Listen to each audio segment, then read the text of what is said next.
ginawang programa ng Group 1.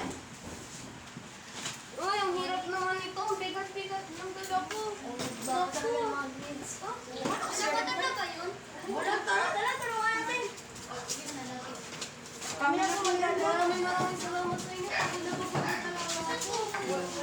Andun pa eh. Pinubo ko lang yung pamating. Sige, natin na natin tayo. Yung lang dito na lang, baka makuli kayo sa klase. Maraming salamat sa inyo ha. Wala po, ano naman.